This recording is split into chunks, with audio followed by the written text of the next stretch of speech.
dalam hati. Mengenang ayah di palupu amato, dicaliak gambar dipandangi, candoiko nasibnyo pusako tuo.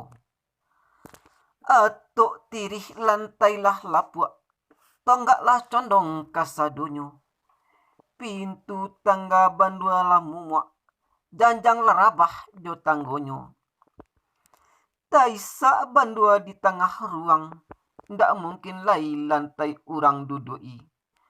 Tunggak diarok kamanumpang, tanagonan indak adolai. Onde nasib coiko bana, lah tuo ndak adonan piduli. Lupo asa lupo jo awa, musim batu mode baganti. Kok gagah bana rumah batu, baragam mode takah bak kini. Kanalah jaso nan dahulu, sekian lama kami bauni. Rumah gadang 9 ruang, salanjo kudo balari. Kini ndak lai dipakai urang, antah kajadi kandang jawi. Usang-usang dipabarui, lapuak-lapuak dikajangi. Itu kinilah tinggal dinyanyi, kabuah ota di lapau kopi. Malantai sabalum luluh, maminte sabalum anyui.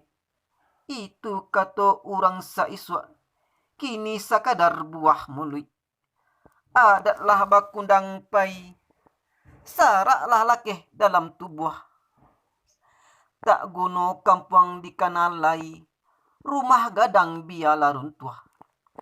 Harato pusako nan kadik jago, cukui sabate sawah joladang.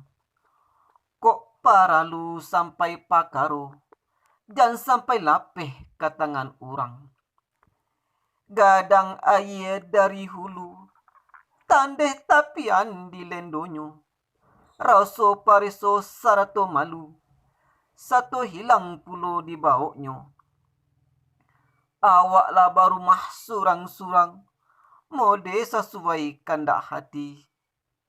Sejarah biarlah naknyo hilang, hidik kemungkinan dipikirkan.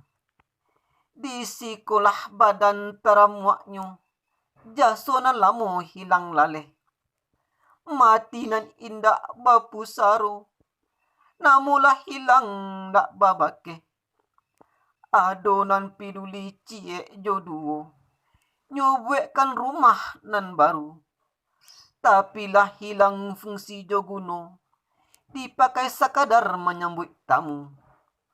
Namonyo macam-macam, hotel iko, hotel itu, dicaliak urang di dalam, kadang banyak nan indak babaju.